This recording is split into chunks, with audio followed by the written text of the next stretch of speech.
नमस्कार, बहुत स्वागत है आप सभी का। आप देख रहे हैं टोटल न्यूज, आपके साथ मैं हूं पंकज रौतेला। हरियाणा विधानसभा चुनाव को लेकर टोटल न्यूज की महा कवरेज लगातार चल रही है। सबसे सटीक और सबसे पहले, सबसे तेज, सबसे बड़ा एग्जिट पोल लेकर हम लगातार आपके सामने हैं। टोटल टीवी की टीम ने हरियाणा की हर विधानसभा का दौरा किया, तकरीबन 18,000 से ज्यादा लोगों की राय ली। सटीक विश्लेषण के साथ टोटल टीवी का एग्जिट पोल हमेशा विश्वसनीयता की कसौटी पर खरा उतरा है। और एक बार उम्मीद और फिर से कि इस बार भी आपके विश्वास पर बिल्कुल भी खलल नहीं पड़ेगा, डगमगाएगा नहीं। हर बार की तरह इस बार भी हरियाणा का वोटर क्या करता है, क्या चाहता है, एग्जिट पोल के जरिए टोटल टीवी का सटीक विश्लेषण लगातार जारी है और उसी पर हो रही है चर्चा। एक मजबूत पैनल हमारे साथ लगातार जुड़ा हुआ है।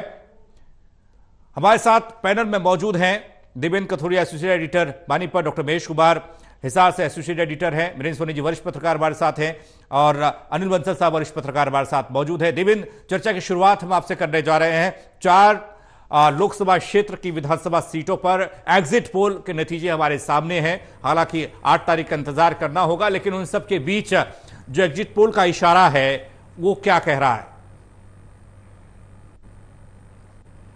देखिए सौरभ, 2019 के जो 10 सीटें लोकसभा की बीजेपी ने क्लीन स्वीप किया था 2019 में। हालांकि 2014 में 7 सीटें थी, लेकिन 2019 में 10 की 10 जीती। अब 2024 में जो परिणाम आए हैं 5-5 50-50 रहा कांग्रेस और बीजेपी में। मेरे को ये विधानसभा के जो आंकड़े आ रहे हैं सर्वेक्षण के, ये भी वैसे ही लग रहे हैं जैसे लोकसभा के 5-5 सीटें दोनों में बट गई।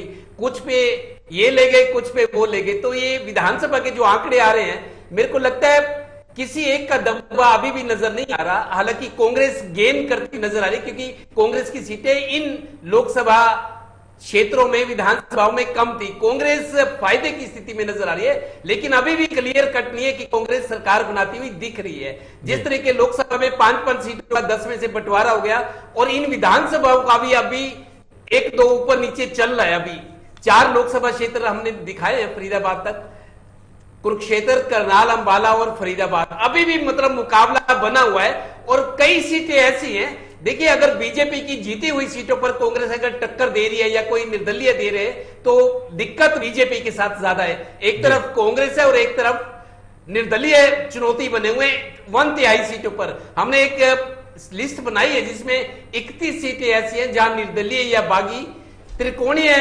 मुकाबला उन्होंने बना दिया है। उसका नुकसान कांग्रेस को भी हो रहा है, बीजेपी को ज्यादा इसलिए हो रहा है कि ज्यादातर सीटें बीजेपी के पास थी उन जगहों पे। तो ये मुकाबले की स्थिति अभी बनी हुई है।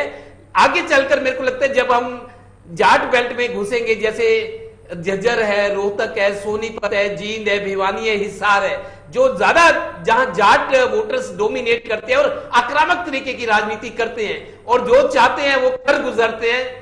जाट वोटर्स के बारे में यह भी कहा जाता है। जब हम उनमें दाखिल होंगे, उन लोकसभा क्षेत्रों में, विधानसभाओं के परिणाम क्या आएंगे बहुत कुछ डिपेंड करता है कि आगे होने क्या जा रहा है। जी महेश, यही सवाल आपसे भी है, किस तरह की तस्वीर अब तक हम देख पा रहे हैं? आगे हम और बताएंगे एग्जिट पोल और हमारे लोकसभा के क्षेत्रों की विधानसभा सीटों के आएंगे, लेकिन अब तक जो 4 लोकसभा क्षेत्रों की विधानसभा सीटों पर एग्जिट पोल टोटल न्यूज ने दिखाए हैं, उसको अगर हम आंकें उसका आकलन करें तो कहां पर बीजेपी दिखती है, कहां पर कांग्रेस दिखाई देती है? अन्य के लिए भी कोई मौका है क्या? क्षेत्रीय दलों के कोई मौका दिख रहा है क्या?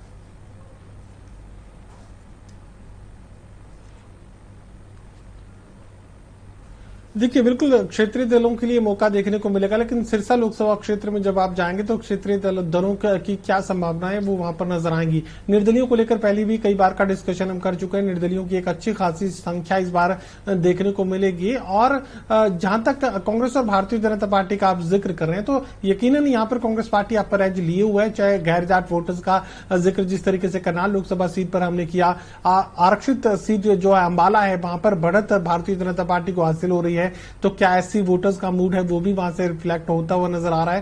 तो काफी सारे पैरामीटर्स ऐसे हैं, लेकिन इतना माना जा सकता है कि बढ़त यहां पर कांग्रेस पार्टी को मिलती हुई नजर आ रही है। वो इलाके जहां पर भारतीय जनता पार्टी को काफी अच्छी बढ़त के साथ होना चाहिए था। अगर हम ये जिक्र करते हैं कि भारतीय जनता पार्टी सरकार बनाने जा रही है, तो फिर उन इलाकों में एक अच्छी खासी बढ़ोतरी जो है भारतीय जनता पार्टी की दिखनी चाहिए थी, ताकि जाट लैंड में जब ये जो एग्जिट पोल जाएगा या ईवीएम मशीनों की जब काउंटिंग शुरू होगी, तो जो जाटलैंड में जब ये नुकसान भारतीय जनता पार्टी को झेलना है तो उस नुकसान की भरपाई जीटी बेल्ट से ही तो करनी थी, फरीदाबाद और करनाल के इलाके से ही तो करनी थी, कुरुक्षेत्र के इलाके से ही तो करनी थी। लेकिन उन इलाकों में भी अगर बराबरी की स्थिति या बेहतरी की स्थिति कांग्रेस पार्टी की देखने को मिल रही है तो फिर यह माना जा सकता है कि सरकार बनाने का जिक्र भारतीय जनता पार्टी के लिए तो नहीं है। लेकिन कांग्रेस पार्टी अच्छी बढ़त यहां पर दिखाती हुई नजर आ रही है, खासकर उन इलाकों में जहां पर भारतीय जनता पार्टी को बड़ी बढ़त के साथ उम्मीद की जानी चाहिए, टेक्निकली वो उम्मीद की जाती है। लेकिन फिलहाल इतना माना जा सकता है कि कांग्रेस पार्टी स्पष्ट बहुमत के साथ सरकार बना पाएगी, लेकिन बहुत बड़ा कोई तूफान आने वाला है, कोई आपने सिरसा का